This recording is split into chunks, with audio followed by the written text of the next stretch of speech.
삶을 바라보는 두 가지 관점, 두 번째, 라는 제목으로 같이 말씀 나누겠습니다. 같은 서론으로 시작하고자 합니다. 소설가 무라카미 하루키는 이 셰에라자드라고 하는 이 단편 소설에서 이렇게 이야기를 했습니다.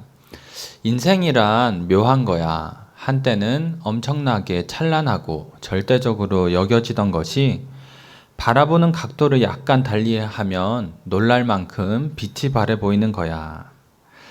저는 이것이 사도 요한이 요한계시록을 쓴 이유 중에 하나라고 생각을 합니다. 요한계시록은 땅의 관점에서 봤을 때 엄청나게 찬란하고 절대적으로 여겨지던 것들이 하늘의 관점에서 봤을 때 얼마나 빛이 바래고 보잘것없는지를 나타내기 위해서 땅의 관점과 하늘의 관점을 반복해서 대조를 합니다. 그래서 우리가 요한계시록을 읽다가 보면 사실 어렵다라는 생각을 많이 하게는 되지만, 그럼에도 내가 읽어 나가는 부분이 땅의 관점인지 하늘의 관점인지를 우리가 생각하면서 읽으신다면 핵심을 파악하는 데 있어서 조금 더 도움이 되실 거라고 생각을 합니다. 이제 이러한 내용이 계시록에서 어떻게 나타나는지, 그리고 우리의 삶에 어떠한 것을 또 적용해 볼 수 있을지 함께 나누도록 하겠습니다. 첫 번째는 끝까지 회개하지 않는 사람들입니다. 요한계시록 6장 8절을 저희 같이 한번 읽도록 하겠습니다. 시작. 내가 봄에 청황색 말이 나오는데 그 탄 자의 이름은 사망이니 음부가 그 뒤를 따르더라. 그들이 땅 4분의 1의 권세를 얻어 검과 흉령과 사망과 땅의 짐승들로서 죽이더라. 계시록에는 세 가지 심판이 나옵니다. 7 인의 심판, 7 나팔의 심판, 7 대접의 심판. 이렇게 세 번의 심판이 등장하는데, 이 세 번의 심판은 단순히 반복되는 것이 아니고 갈수록 심판의 범위가 넓어지고 강해진다라는 특징을 가지고 있습니다.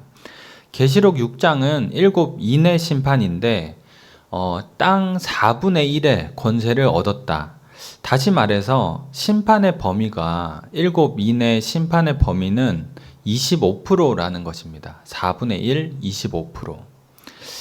그 다음에 7 인 심판 다음에 나오는 7 나팔의 심판은 조금 더 강해지겠죠.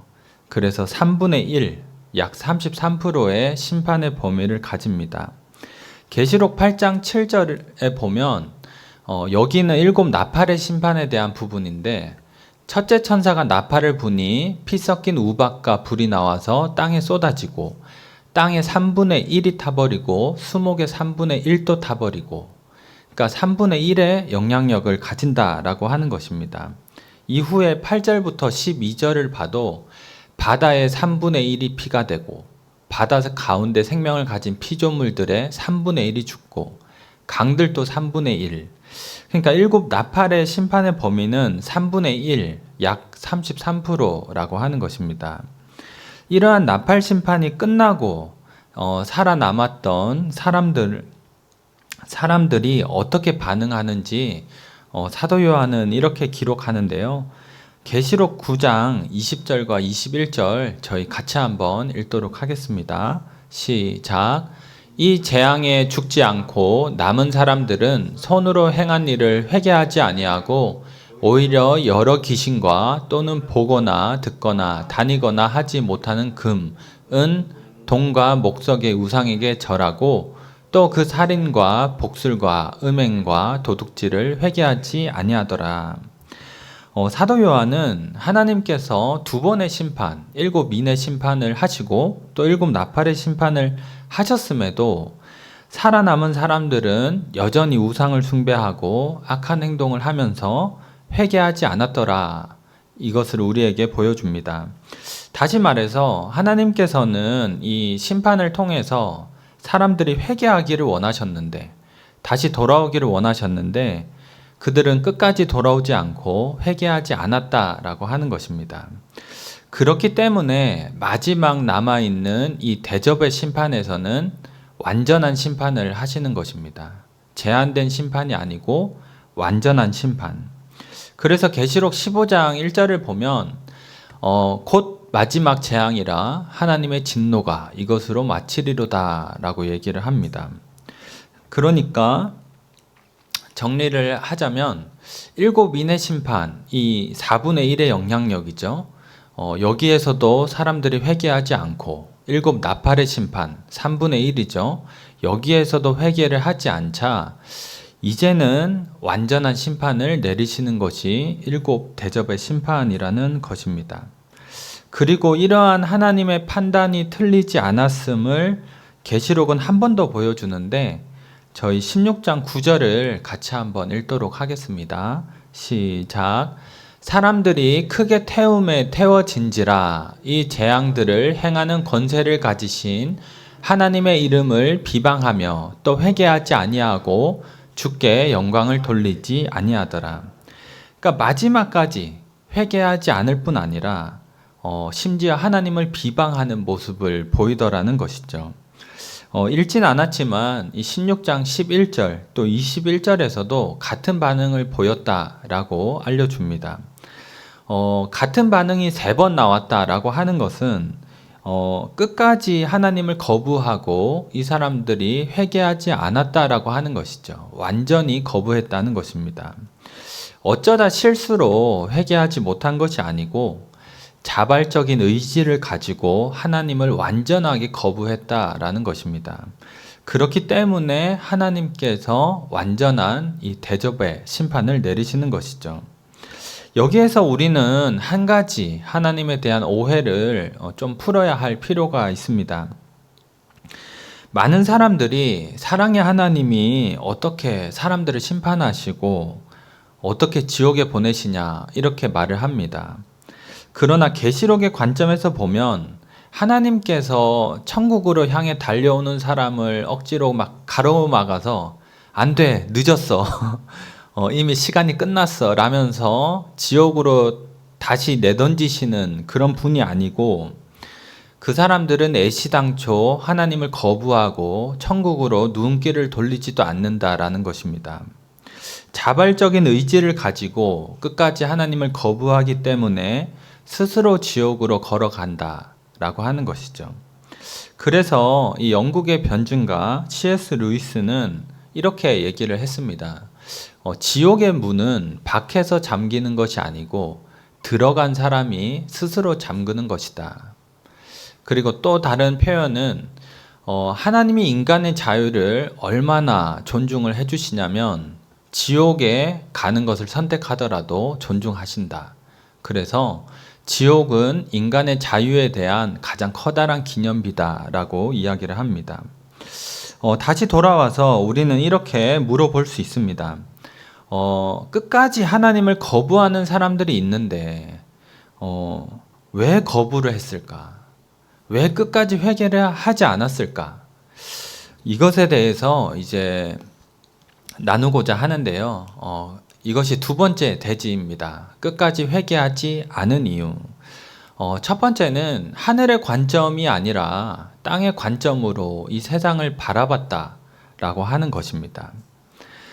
저희 읽긴 했지만 오늘 본문 계시록 12장 7절부터 9절을 다시 같이 한번 읽겠습니다.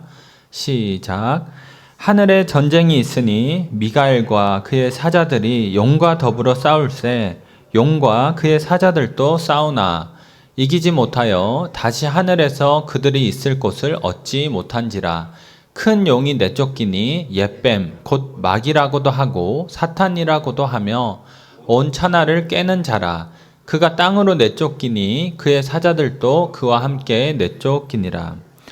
요한계시록의 이 특징 중에 하나는 제가 서론에서도 얘기를 했지만 하늘의 관점, 땅의 관점을 대조해서 보여준다라는 것입니다. 7절에 보면 하늘에 전쟁이 있었다 이런 말로 시작하는데 이것은 계시록 12장이 하늘의 관점에서 묘사한 전쟁이다 라는 것을 보여줍니다. 7절을 보면 하늘의 군대 장관 이 미가엘이 등장하죠. 미가엘은 옛뱀 곧 마귀 또는 사탄이라 불리는 용과 전쟁을 하게 되는데요. 8절과 9절을 보면 사탄과 악한 세력은 하늘의 전쟁에서 패배하고 땅으로 내어 쫓기게 됩니다. 그리고 저희가 읽진 않았지만 이 13절을 보면 땅으로 쫓겨난 사탄이 뭘 하느냐? 하나님의 백성을 박해하는 그런 장면이 등장하게 됩니다. 사탄이 이 땅에서 하나님의 백성들을 박해하는 것은 대단한 힘이 있어서가 아니고 하늘의 전쟁에서 패배해서 쫓겨났기 때문에 마지막 발악을 하는 것이다 라는 것을 계시록 12장은 보여주는 것입니다. 핵심은 분명합니다. 하나님께서 승리하셨다. 그리고 악한 세력들은 땅으로 내어 쫓김을 받았다. 이것이 하늘의 관점에서 보는 전쟁입니다. 그런데 계시록 13장에는 저희가 그냥 읽으면 표시는 잘 나진 않지만 땅의 관점에서 악이 승리한 것처럼 묘사를 합니다. 그러니까 관점이 다른 것이죠. 악이 이겼다는 게 아니고 하늘의 관점에서 봤을 때는 땅으로 내어 쫓긴 모습이었는데 땅의 관점에서 보니까 마치 악이 승리한 것처럼 보이더라는 것을 보여줍니다. 계시록 13장 6절과 7절 저희 같이 한번 읽겠습니다. 시작. 하나님을 향하여 비방하되 그의 이름과 그의 장막 곧 하늘에 사는 자들을 비방하더라. 또 권세를 받아 성도들과 싸워 이기게 되고 각 족속과 백성과 방언과 나라를 다스리는 권세를 받으니. 이 6절에 등장하는 짐승은 13장 2절에 보면 용으로부터 능력과 권세를 받습니다. 그러니까 같은 편이죠. 악한 이 사탄의 세력과 같은 편이다라는 것인데 6절에 보면 짐승은 하나님을 향하여 비방하죠. 그리고 그의 장막 곧 하늘에 사는 자들, 그러니까 성도들도 비방하고 또 7절에 보면 성도들과 싸워 이기게 되고 각 족속과 백성과 방언과 나라를 다스리는 권세까지 받았다라는 겁니다. 사실 이 권세는 계시록에서 하나님의 권세이기 때문에 짐승이 마치 하나님처럼 보이는 하나님의 권세를 받은 듯한 모습을 느껴지게 하는 것이죠. 그래서 13장은 사실 악의 세력이 하나님과 하나님의 백성에게 승리한 것처럼 묘사를 하고 보여줍니다. 그러나 이것은 제가 설명을 드렸지만 진짜 승리한 것이 아니고 땅의 관점에서 보니까 그렇게 보이더라는 것입니다. 그래서 땅의 관점으로 바라보는 사람들은 하나님을 끝까지 거부하고 끝까지 회개하지 않는 것은 자신들의 눈에는 하나님의 승리가 아니라 짐승의 승리가 보이기 때문에 회개를 하지 않는 것입니다. 결국 정리를 하면 하늘의 관점에서 보면 하나님께서 승리하심이 보이고 땅의 관점에서 보면 짐승이 승리한 것처럼 보인다는 것입니다. 당연히 성도는 무엇을 봐야 하겠습니까? 네. 하늘의 관점으로 보고 하나님의 승리를 봐야 하겠죠. 그런데 문제는 무엇이냐? 우리가 이 땅을 살아가면서 하늘의 관점을 잃어버린다는 것입니다. 이 땅에서 일어나는 일들을 보면서 하나님의 승리를 때로 의심을 한다고 하는 것이죠. 한 가지 예를 시편을 가지고 와서 한 가지 예를 들어보겠습니다. 시편 73편 1절부터 3절에 보면 이 시는 아삽의 시편인데요. 아삽은 다윗과 솔로몬 시대에 찬양을 인도하던 사람이었습니다. 그러니까 그가 굳게 믿고 있었던 하나님은 이 1절에 나오는 것처럼 마음이 정결한 자에게 선을 행하시는 하나님, 이것을 굳게 믿고 아마 찬양도 그렇게 했겠죠. 근데 2절과 3절에 보면 악한 사람이 너무 잘 되는 것을 보고 넘어질 뻔하였다 이렇게 얘기를 합니다. 다시 말해서 내가 믿고 있었던 하나님하고 이 땅에서 그것이 차이가 나는 것을 보니까 내가 믿음을 잃어버릴 뻔했다라고 고백을 하는 것이죠. 근데 어느 정도로 그랬길래 이 찬양을 인도하던 사람이 믿음을 잃어버릴 뻔했나? 세번역 성경으로 함께 나누도록 하겠습니다. 74편 5절을 보면 악한 사람들이죠. 악한 사람들은 흔히 사람들이 당하는 고통 없다는 겁니다. 의뢰 당하는 재앙 가까이 가지도 않는다는 겁니다. 생계의 문제, 건강의 문제, 관계의 문제와 같은 누구나 걱정할 법한 문제인데 그것이 그냥 가까이 가지 않는다라고 하는 겁니다. 여기서 끝나지 않습니다. 8절과 9절을 보니까 언제나 남을 비웃고 악의의 참말을 쏘아붙이고 거만한 모습으로 폭언을 하는 모습. 9절에 입으로는 하늘을 비방하고 혀로는 땅을 휩쓸고 다닌다. 그러니까 사람에게도 막 거침없이 말을 내뱉고 하나님을 향해서도 거침없이 말을 내뱉습니다. 근데 이 말이 그럴싸하다는 겁니다. 10절과 11절에 보니까 10절에 하나님의 백성마저도 그들이 하는 얘기를 듣다 보니까 쭉 빨려 들어가는 거예요. 뭐라고 했는지는 모르겠지만 쭉 빨려 들어가서 다 듣고 나서 그래 하나님인들 어떻게 다 알 수 있겠어. 가장 높으신 분이라고 한들 어떻게 무엇이든 다 알 수 있겠어. 그러니까 뭐라고 말을 했는지 기록이 되지 않아서 알 수는 없지만 그 악한 사람들이 입을 하나님을 향해서 막 비방하는 걸 들어보니까 믿는 사람조차도 쭉 빨려 들어가서 그래 그럴 수도 있겠다라고 하는 이러한 악인들의 삶이 사실 우리가 생각하기에는 어떻게 돼야 합니까? 좀 잘 안 돼야 되잖아요. 뭔가 좀 망해야 그래도 역시 하나님 살아계시지 이러잖아요. 근데 12절에서 이렇게 얘기합니다. 그런데 놀랍게도 모두가 악인임에도 신세가 언제나 편하고 재산이 늘어만 가더라. 악하게 사는데 너무 평안합니다. 악하게 사는데 재산은 자꾸 많아집니다. 이것을 보니까 이 찬양을 인도했던 아삽의 믿음이 막 흔들리는 겁니다. 마음이 정결한 자에게 선을 베푸시는 하나님이라고 내가 믿고 있었는데 아닌가? 저 사람 너무 악한데 너무 잘 되는 걸 보니까 내가 믿었던 게 아닌가?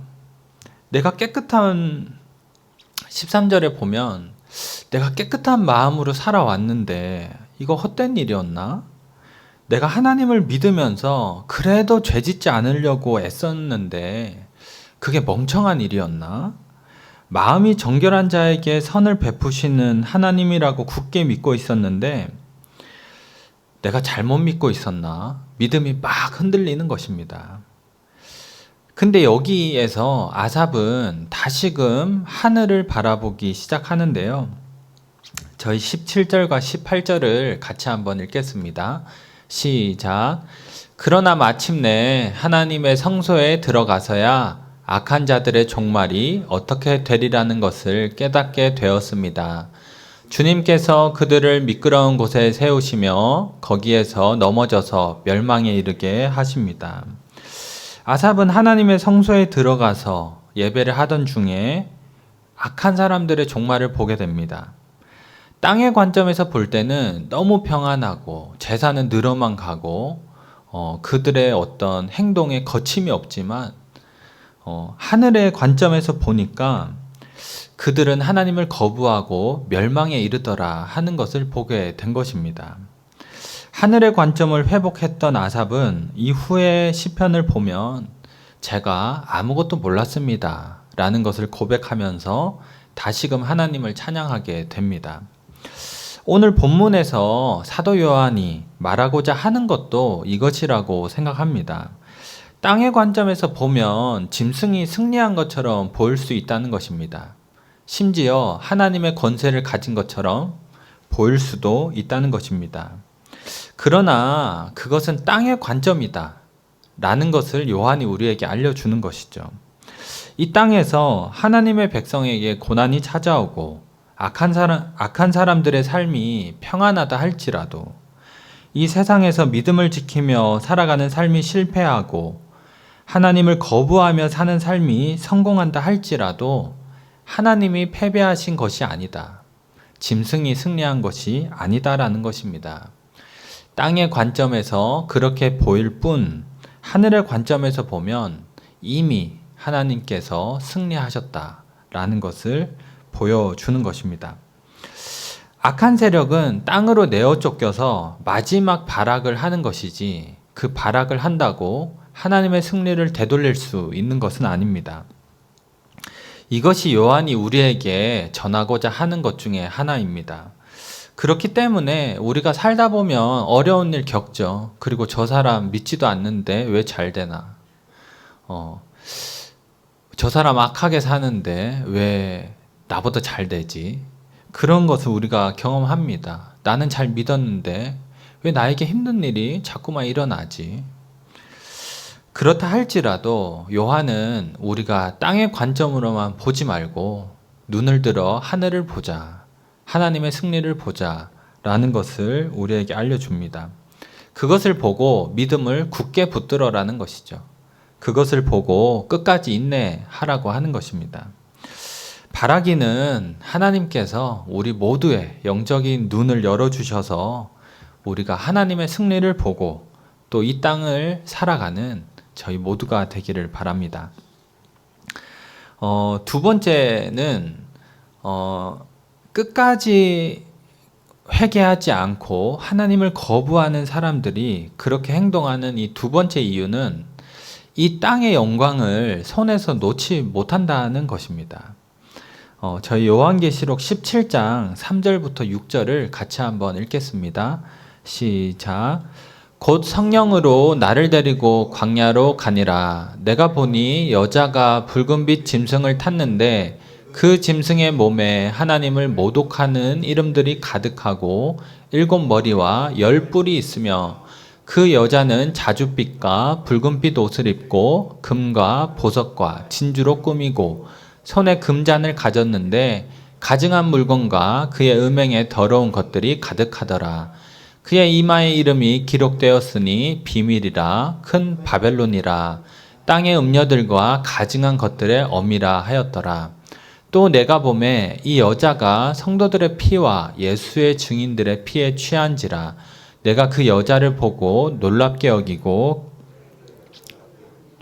여기니 3절에 보면 이 붉은빛 짐승을 탄 한 여자가 등장합니다. 5절에서는 이 여자의 정체는 바벨론이다 라고 설명을 하죠.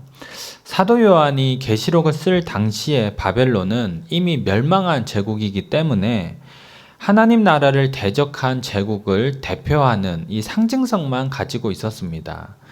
그래서 본문에서 이 바벨론 역시 역사에 존재하는 실제를 가리키는 바벨론 제국이 아니고 로마 제국이 하나님 나라를 대적했다는 것을 상징적으로 보여주기 위해서 바벨론이다 라고 표현을 하는 것입니다. 이것을 잘 보여주는 게 6절인데 6절을 보면 이 여자, 그러니까 바벨론이죠. 이 여자는 성도들의 피와 예수의 증인들의 피에 취한지라. 그러니까 우리가 상상을 할 수 있으면 어떤 한 여자가 성도들을 막 죽인 다음에 그 피를 먹는데 너무 많이 먹어서 취할 정도가 되었다. 그러니까 그만큼 바벨론으로 상징되는 이 로마 제국이 하나님 나라를 대적했다라고 하는 것입니다. 그런데 이 여자의 모습이 너무 매력적입니다. 이 성도들의 피를 막 먹고 취하는 이 여자의 모습이 굉장히 막 끔찍하고 이럴 것 같지만 그게 아니고 이 여자의 모습이 너무 매력적으로 등장한다는 것입니다. 이것이 문제입니다. 4절에 보면 이 여자는 자줏빛 옷과 붉은빛 옷 그리고 금과 보석, 진주로 꾸미고 손에는 금잔을 들고 있다라고 합니다. 그 당시에 이 자줏빛 옷, 이 자줏빛 옷은 이 지중해에 사는 두 종류의 바다 달팽이로부터 이 염색하는 염료를 추출을 했는데 이 옷을 하나 염색하려면 이 30g이 필요했대요. 자줏빛 염료 30g. 근데 이것을 위해서 바다 달팽이 몇 마리를 잡아야 하느냐? 25만 마리를 잡아야 이거 하나를 염색할 수 있다고 합니다. 그러다 보니까 이 자줏빛으로 염색한 옷이 금보다 비쌌겠습니까? 쌌겠습니까? 네. 비싼 건 잘 아시네요. 비쌌습니다. 금보다 비싼 옷.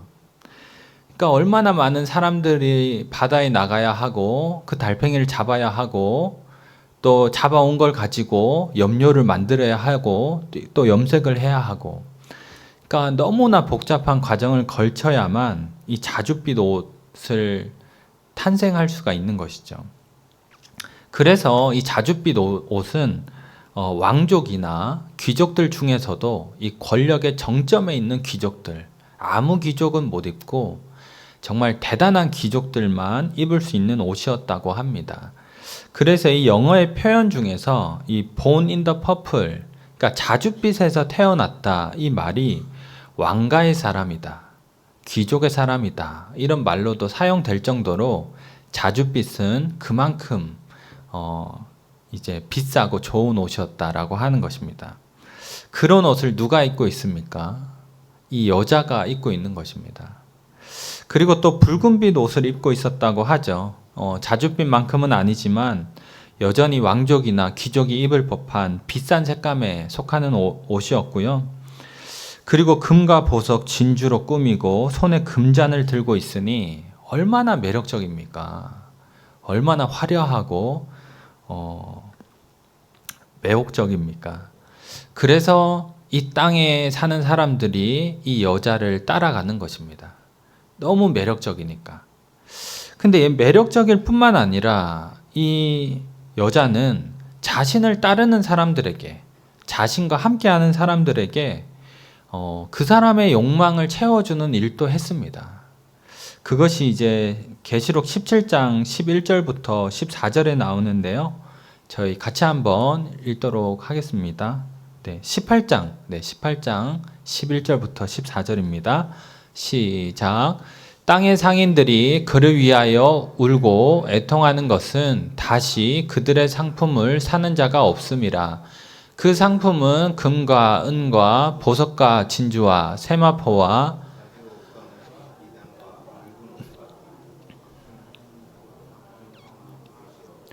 값진 나무와 구리와 철과 대리석으로 만든 각종 그릇이요 계피와 향료와 향과 향유와 유황과 포도주와 감람유와 고운 밀가루와 밀이요 소와 양과 말과 수레와 종들과 사람의 영혼들이라.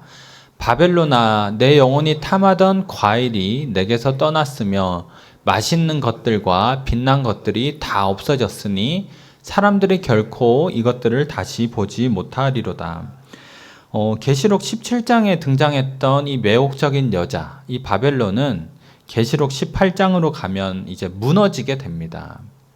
이 큰 성이 무너질 때 11절에 보면 땅의 상인들이 이제는 내가 물건을 팔 수 있는 데가 없구나 하면서 굉장히 슬퍼합니다. 땅의 상인들은 이 값비싼 물건들을 여기저기서 수입해가지고 굉장히 비싸게 팔았는데,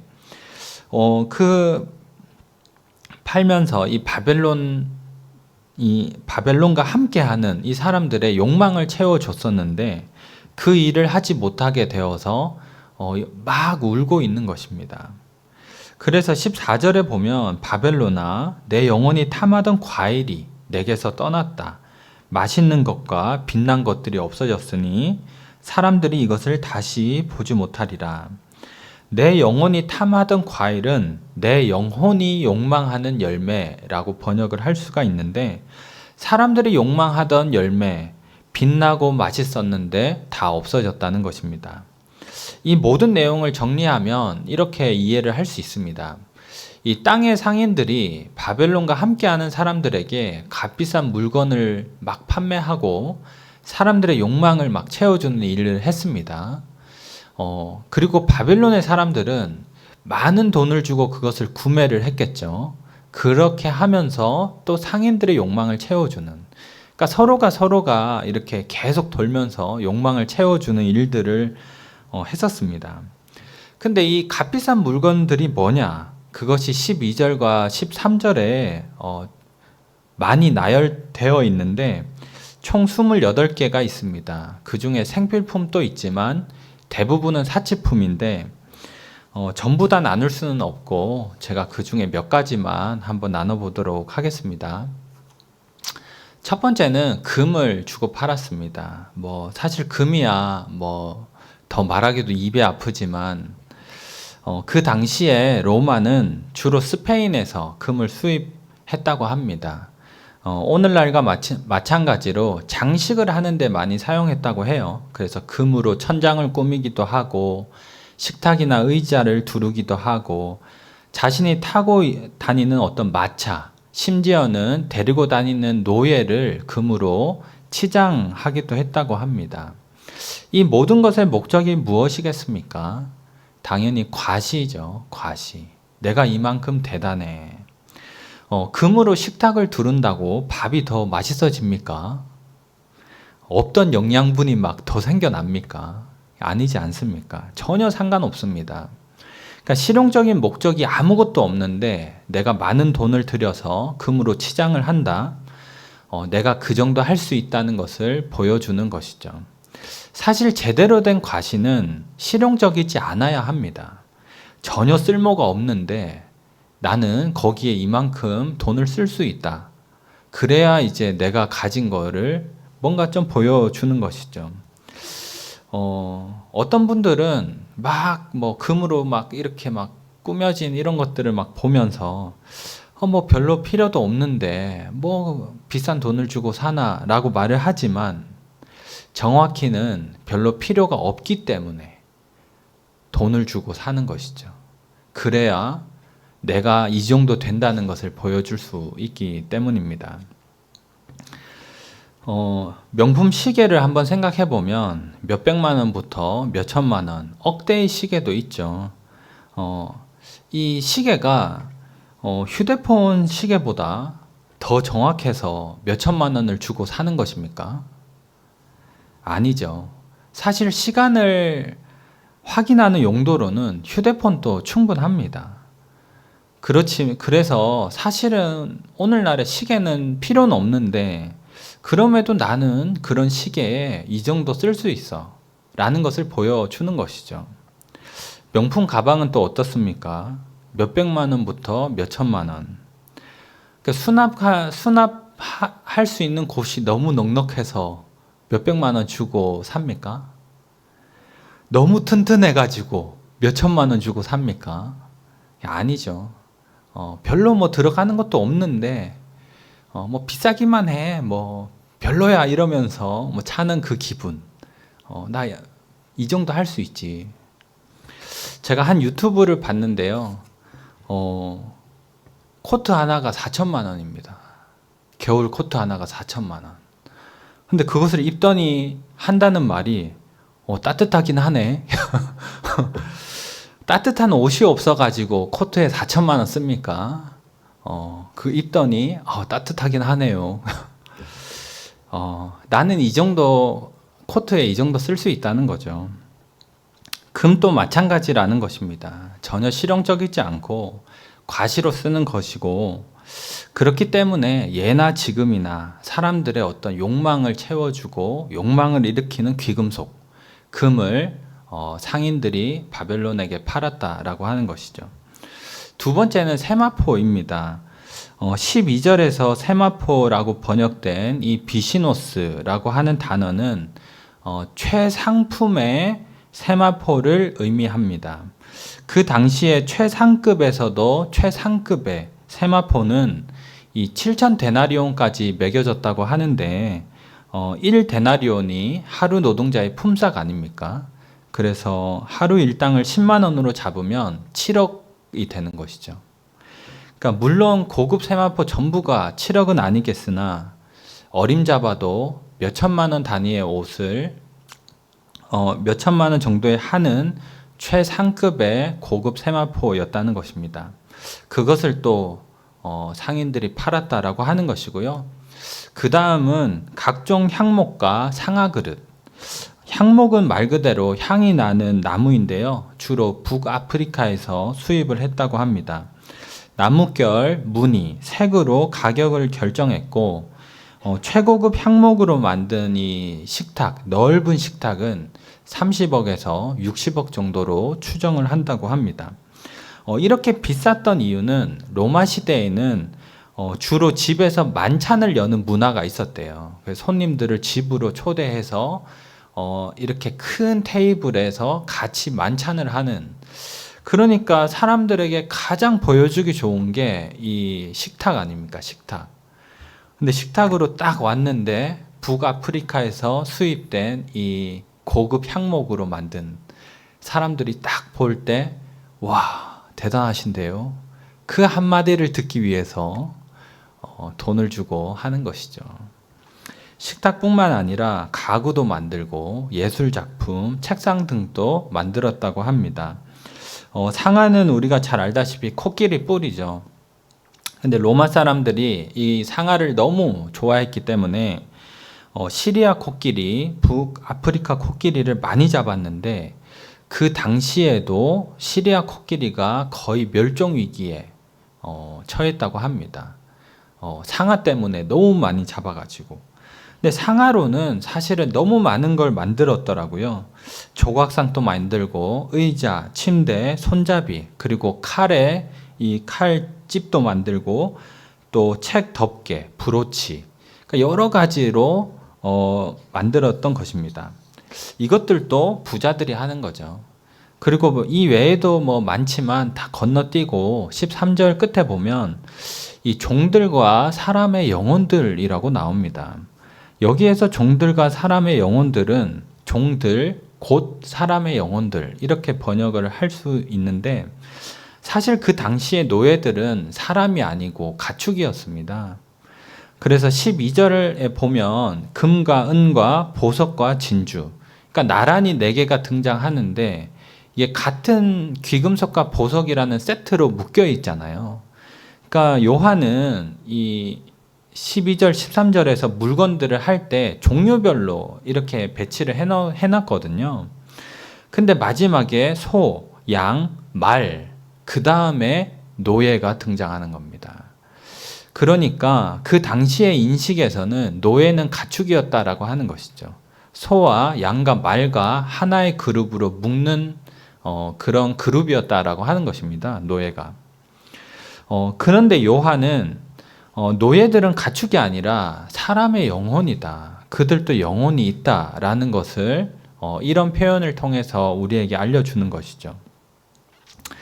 요한은 이제 그 사람들도 영혼이다라고 얘기를 했지만 사실은 그 당시에 신앙이 없는 일반 사람들은 노예를 사고 팔면서 내가 얼마나 많은 노예를 가지고 있냐, 그리고 얼마나 매력적인 노예를 또 가지고 있느냐에 따라서 이것이 또 과시하는 하나의 방법이 되었다고 합니다.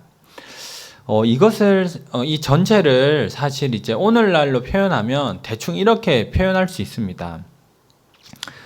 귀금속과 보석들, 비싸고 좋은 옷들, 비싼 가구와 그릇들, 고급 향과 고급 식재료들, 비싼 이동 수단, 내가 거느리는 사람들, 이러한 것들을 통해서 그 당시에 바벨론의 사람들은 자신들의 욕망을 채우면서 과시를 하면서 살았다는 것입니다. 근데 가만히 생각을 해보면 사실 오늘날도 마찬가지 아니겠습니까? 결국에 오늘날에도 많은 사람들이 이런 거 한번 내가 가져보겠다고 아둥바둥 사는 거 아니겠습니까? 돈 많이 벌어서 남들 가지지 못한 거 한번 내가 가져보겠다고, 어떻게든지 남들 누리지 못한 이 땅의 영광을 한번 누려보겠다고, 이 땅이 전부인 것처럼 사는 것입니다. 이러한 모습을 현대적으로 잘 표현한 한 작품이 있는데 제가 그것을 한번 소개해 드리도록 하겠습니다. 영국의 현대 예술가 데미안 허스트라는 사람은 신의 사랑을 위하여라는 이 작품을 냈습니다. 이 작가는 실제 살았다가 죽었던 유럽 사람의 해골을 구해다가 다이아 8,600 한 개를 박습니다. 8,600개의 이 반짝거리는 다이아몬드, 실제 사람의 해골 사람을 죽여서 박은 건 아니고요. 죽었던 사람의 해골을 가져다가 8,600개의 다이아몬드를 받고 신의 사랑을 위하여 라는 제목을 붙인 것이죠. 8,600개의 반짝거리는 다이아몬드가 있는데 그 뒤에는 뭐가 있습니까? 죽음이 있는 겁니다. 다이아몬드가 아무리 반짝거려도 죽음을 피할 수 있습니까? 다이아몬드가 8,600개가 되면 죽음을 되돌릴 수 있습니까?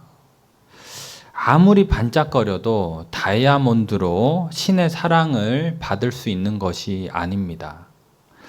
그럼에도 많은 사람들이 겉으로 보이는 이 반짝거리는 다이아몬드를 보면서 살아가고 내 눈에 보이는 이게 전부인 것처럼 살아갑니다. 그러나 그 뒤에 죽음이 기다리고 있습니다. 아무리 화려한 다이아몬드로 치장한 사람도 죽음을 피할 수는 없는 것이죠. 그리고 죽고 나면 이 다이아몬드가 다 무슨 소용입니까? 8,600개가 아니라 86만 개라고 해도 그것이 무슨 소용이 있겠습니까? 그럼에도 내가 이렇게 반짝거리면, 내가 다이아몬드로 나를 꾸며서 내가 반짝거리면 어쩌면 신의 사랑도 살 수 있을지 몰라. 그렇게 생각하는 어리석음. 이것이 땅의 관점을 가지고 사는 사람의 어리석음이라고 생각합니다. 이 반짝거리는 이 땅의 영광을 손에서 놓지 못하기 때문에 결국에는 하나님을 끝까지 거부하고 끝까지 회개하지 않는 것입니다. 계시록도 이것을 보여줍니다.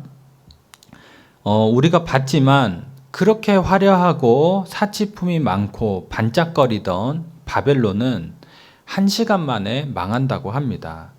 18장 16절과 17절을 보면 이르되 화이토다 큰 성이여. 이 성은 바벨론을 얘기합니다. 세마포 옷과 자주옷과 붉은 옷을 입고 금과 보석과 진주로 꾸민 것인데 그러한 부가 1시간에 망하였도다. 그렇게 크고 그렇게 화려하고 그렇게 반짝거렸는데 1시간에 망했다라고 하는 것입니다. 그러니까 진짜 1시간은 아니고 그만큼 빠르게 망했다고 하는 것이죠. 아삽이 그랬던 것처럼 이 땅에서 보면 짐승이 승리한 것처럼 때로는 보이기도 하고 악한 사람이 잘 되는 것처럼 보이기도 하고 심지어는 악한 사람이 반짝거리는 것처럼 보이기도 합니다.